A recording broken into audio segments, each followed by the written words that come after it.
Ce soir, Clément Buendé, bonsoir et bienvenue. Bonsoir Raoul, bonsoir aux illustres copanélistes. C'est un plaisir, un grand honneur de partager le plateau avec eux. Bonsoir au ONCAM, bonsoir à tout le Cameroun. Le ONCAM, d'ailleurs, on aura l'occasion de faire un petit arrêt sur image du côté du ONCAM. Il paraît que ça menace du côté du ONCAM. On aura le temps. Clément Buendé, de quelle manière est-ce que peut-être l'opposition, mais beaucoup plus la société civile a apprécié cette sortie, ce discours de prestation de serment du président Paul Biya? Est-ce que dans un contexte de tension, né notamment de ces casses post-électorales, est-ce que ce discours est un discours qui va apaiser? Va-t-il nous amener à la fin complète, notamment des casses et autres tensions post-électorales, ce discours? Je partage entièrement l'analyse de l'aîné et en rappelant que c'est un discours apaisant, même si à la fin il a rappelé la force de l'État. L'ordre régnera. L'ordre régnera. Bon, mais ça rappelle quand même pas, oui. Cette sortie d'il y a quelques années, notamment en 2018, ces apprentis sorciers qui, du point de vue des élections, n'ont pas pu remporter, alors qui veulent détruire le pays, c'est une paraphrase. Alors, force restera à la loi. Ça fait un peu martial, comme en 2018. Mais disons que le temps était plus réceptif. Et il a fait de bonnes propositions. J'espère que ça ne va pas rester dans le cadre des slogans comme d'habitude, mais à l'analyse de ce discours, on comprend qu'il a compris la colère des jeunes. Les jeunes sont plus en colère que derrière un leader. Ça veut dire, si le président, du haut de son statut de patriarche, lui qui a appelé au rassemblement, met l'entourage de côté, prend son téléphone, appelle son défunt, qui était son opposant, qui a travaillé avec lui avant de redevenir son opposant, appelle l'illustre recalé du Conseil constitutionnel. Alors, mais comment faire pour l'appeler, puisque beaucoup de sources l'annoncent à l'extérieur du pays? Peut-être rechercher, là encore, il faudra le vérifier par les services de renseignement. Il est le chef de renseignement. Il suffit qu'il appelle lui-même, appelle l'illustre recalé, dont le poids politique est reconnu, appelle les autres pour s'asseoir et parler du nouveau Cameroun qu'il devrait léguer à la postérité. S'il le fait, ça va faire baisser les tensions. Et il peut aller au-delà de ça en prenant une mesure d'amnistie pour tous les manifestants arrêtés. Et l'État a également les moyens de venir en aide aux victimes. Ce qu'on vole au Cameroun tous les jours, il y a un message d'ailleurs qui circule dont la paternité est attribuée notamment à un groupe d'élite du ONCAM qui demande justement que le président de la République libère ou alors amnistie tous ceux qui ont été arrêtés pendant cette période. Et ça tombe bien parce que, parlant du ONCAM, vous le maîtrisez bien. Bon, je voulais parler du ONCAM... on aura peut-être le temps de revenir parce qu'on parlera aussi certainement des villes mortes quand même. Voilà. Alors Clément Buendé, vous avez parlé de ce discours apaisant, mais puis des personnes également, ça c'était votre souhait, que les personnes par exemple qui ont été incarcérées ou encore interpellées puissent être libérées. Il y a une autre actualité qui date justement de quelques heures avec la sortie notamment de Issa Tiroma Bakari qui demande en appuyant, donnant 24 heures, 48 heures au gouvernement de libérer toutes les personnes qui ont été arrêtées durant ces tensions post-électorales. Oui, je crois qu'on est en crise et on doit éviter toute forme de radicalisation de part et d'autre. les gens qui étaient arrêtés, on se souvient, dans les périodes coloniales, le pouvoir colonial organisait aussi des exactions pour mettre sur le dos des nationalistes. Hein. Oui. Donc, il y a un foutu. Parmi ceux qu'on a arrêtés, il y a des innocents, il y a des gens peut-être instrumentalisés de part et d'autre. C'est pour ça que pour sortir de crise, il est important d'amnistier. Le chef de l'État, le patriarche, a une formation chrétienne. Jésus-Christ, chef de l'Église, était sur la croix hein, avec 2 bandits. L'un l'a reconnu comme fils de Dieu, l'autre l'a méprisé. Et il a dit à celui qui l'a reconnu, ce soir même, tu seras au paradis avec moi. Alors, Clément Bouindé, juste pour appuyer, il faut amnistier, mais on peut également interroger l'histoire. C'est aussi en cela que l'histoire intéresse, parce qu'elle est pratiquement la matrice de la science. En 2018, on a vu une élection qui a également connu, on va le dire, quelques tensions, et des personnes avaient été incarcérées, également libérées 5 ans après. Si on s'en tient notamment à cela, est-ce qu'on ne peut pas conjecturer qu'il n'y aura pas de relax d'ici là? Le discours nous montre que le message de la colère est passé. Et si le patriarche veut détendre l'atmosphère, ce serait bien qu'il écoute ce genre de conseils et qu'il s'éloigne des radicaux à côté de lui. Et qu'il sache qu'il y a des têtes que les Camerounais ne voudraient plus voir dans le cercle du pouvoir. Merci Clément. Et vous le savez, madame, messieurs, le Cameroun a connu une secousse sur le plan économique pendant plusieurs jours. De lundi pratiquement à mercredi, ça ne circulait pas sur les voies routières et aussi les commerces n'avaient plus connu ce caractère et surtout cette ambiance bruyante qu'on leur connaît, notamment ces espaces marchands.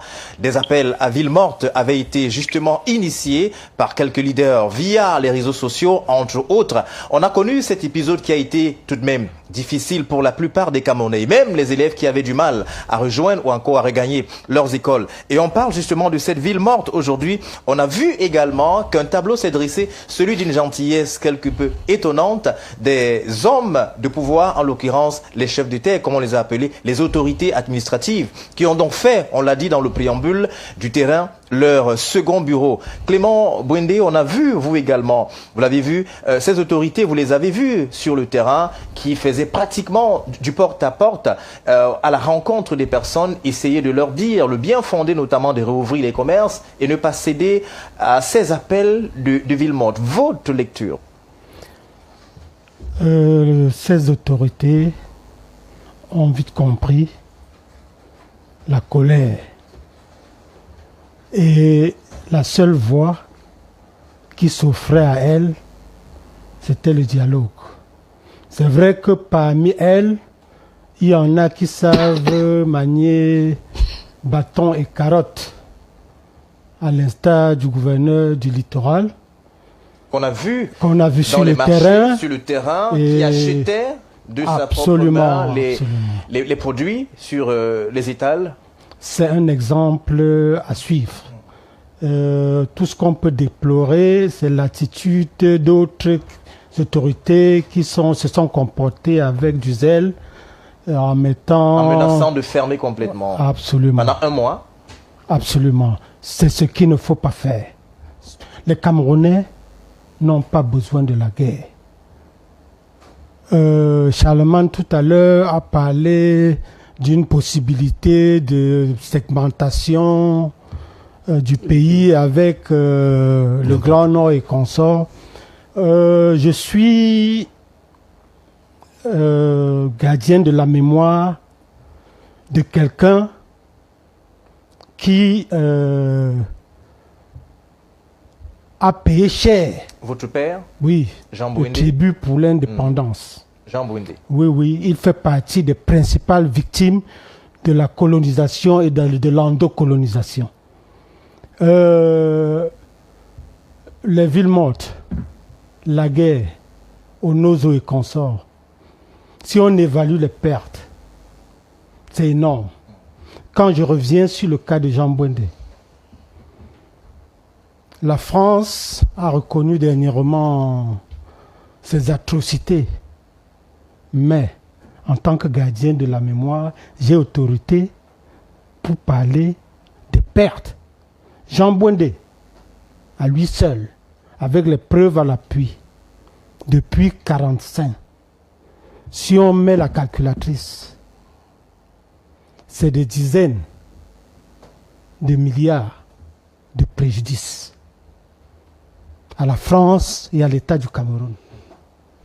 Seulement ces maisons brûlées le 29 mai 1955 à Bafan, et dont Aïdjo a demandé à sa sortie du maquis en 1960 d'évaluer.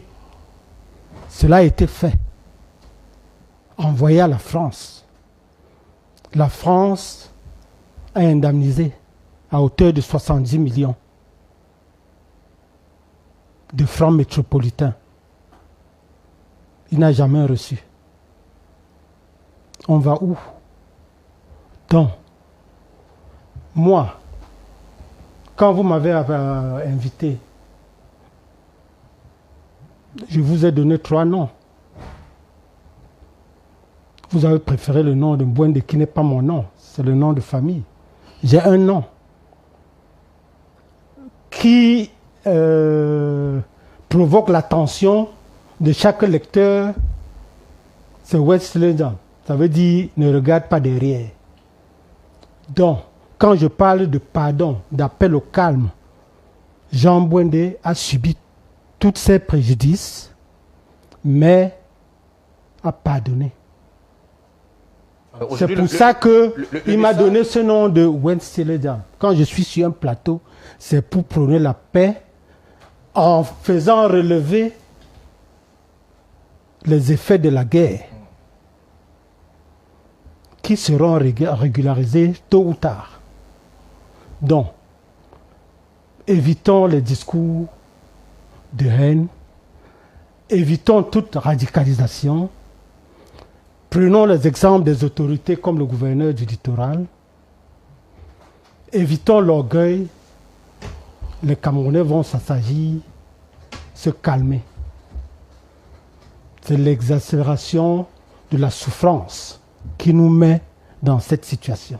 Alors justement, l'exacerbation de la souffrance, vous l'avez dit, puisque vous avez parlé de Jean Bwendé, qui est une haute personnalité que l'histoire du Cameroun retient, notamment avec ses visées nationalistes et puis son idéologie véritablement nationaliste. Aujourd'hui, Bafan, lors des Villementes, le ONCAM en général s'est vu véritablement impliqué dans ces appels, a véritablement répondu à ces appels de Villementes.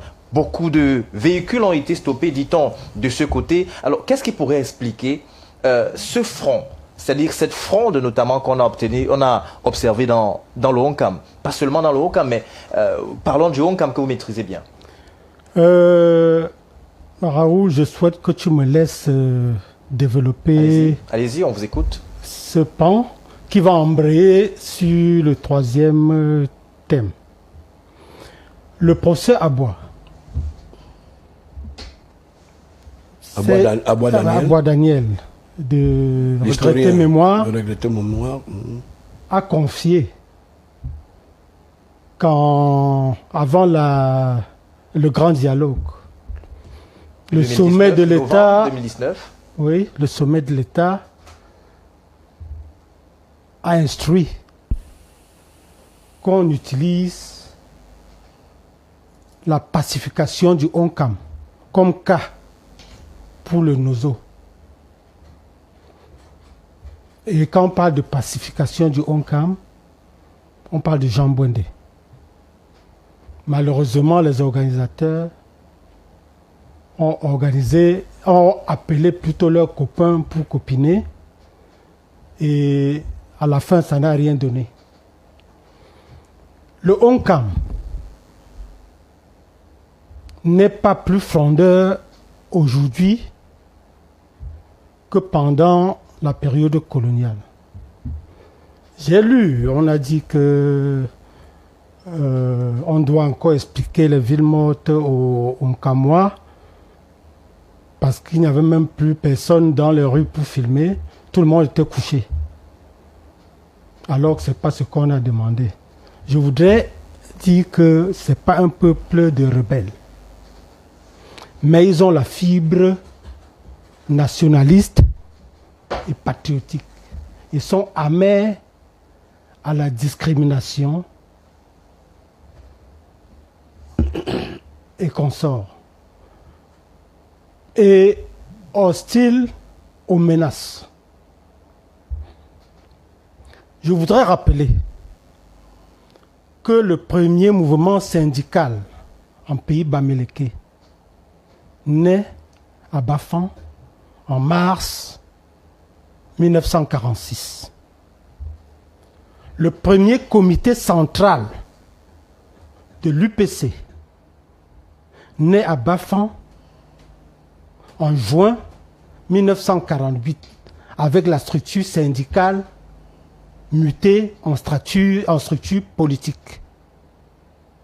Je voudrais rappeler que c'est le ONCAM, à travers Jean Bwende,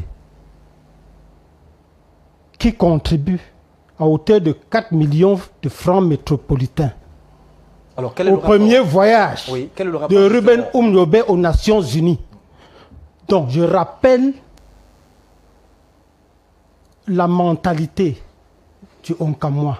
Et donc, il est important aujourd'hui de faire ce rappel historique. Ça peut peut-être aider le chef de l'État pour sortir de crise. Parce que j'ai appris, je ne sais pas si c'est vrai, la forte militarisation du Onkam avec des enlèvements sommaires. Je ne sais pas si c'est vrai. C'est pour ça que je fais appel à l'histoire. Pour dire qu'en 1959, au plus fort du terrorisme, Jean Bwende, dans son refuge, a demandé aux Onkamois, fuyez et réfugiez-vous en brousse jusqu'à l'avènement de l'indépendance. À l'indépendance, le président Ahidjo a envoyé 300 militaires. Faire une mission. 300 militaires.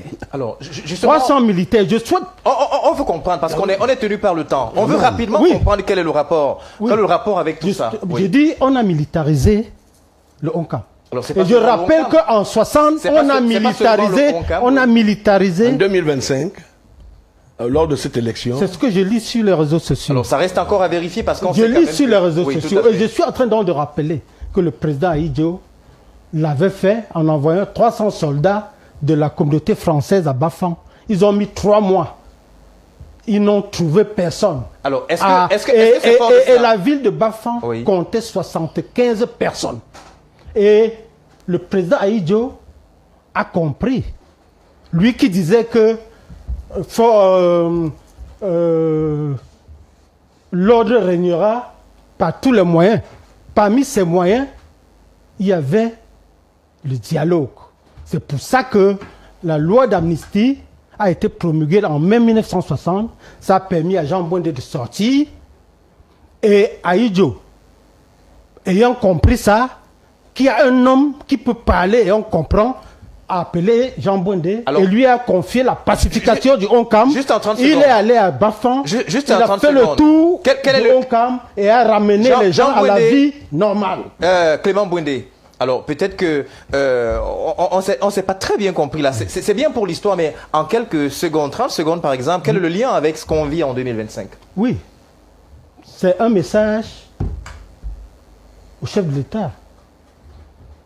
Il faut trouver des hommes qui peuvent parler aux populations au lieu de passer plutôt par la force. C'est peut-être ce que font les autorités administratives. Si on permettait que j'embraye rapidement en un seul mot sur l'exercice qu'il faisait tout à l'heure. En fait, Clément est dans un bon rôle. Il est dans un bon rôle, même si il n'a pas réussi. Je peux comprendre l'émotion qui est sienne quand on parle d'un grand homme comme Jean Bwende, tout premier maire de la ville de Bafan. Voilà. Je crois qu'en réalité, il veut rappeler de façon, c'est-à-dire que la sociologie, l'anthropologie, l'ethnologie et l'ethnographie qu'on peut convoquer pour comprendre aujourd'hui pourquoi à Bafang il y a une telle peur. Il a juste oublié de vous dire quelque chose. C'est que avant qu'on ne confie à Jean Bouindé la mission de pacification de Bafang, il y a eu un problème qui a frustré les populations du Honkam pendant de nombreuses années. C'est que tous les champs de Jean Bouindé et de tous ceux qui avaient des plantations auprès de lui jusqu'à Kekem avaient été brûlés au napalm. On avait brûlé au napalm les plantations là-bas. C'est-à-dire qu'il y a des stigmates dans la mémoire collective du Honkam qui fait qu'à tout moment, tant que les historiens, les sociologues, les anthropologues ne réconcilient pas les populations avec leur histoire pour les emmener à évoluer, les gens auront toujours tendance à croire que le Honkam est stigmatisé, le Honkam non. Par contre, aujourd'hui, Bafang dans la ville de l'Ouest, c'est l'une des plus belles villes. Bana, qui est également dans le département du Honkam, c'est le paradis de l'Ouest aujourd'hui. Donc, il y a eu des évolutions nécessaires, mais il est important quand même qu'un travail scientifique soit fait pour réparer la mémoire collective et emmener les uns les autres à comprendre qu'on n'est plus à l'époque de la colonisation. On va sortir avec vous en 2 minutes, Clément Bouindé. La guerre, enfin la crise au Nozo, elle semble ne pas connaître une fin de sitôt. Si on parlait notamment, on vous invitait comme stratège, quelles seraient les méthodes ou encore les outils qu'il faudrait mettre en place pour arriver à la fin de cette crise qui continue de faire tomber les Camerounais? Bon, paix aux âmes de tous ceux qui sont tombés là-bas. Tout à l'heure, quand je prenais le cas du Honkam, c'était pour illustrer vrai qu'on a les stratégies on a juste 2 de sortie de cette crise. Je crois qu'on reviendra sur ça.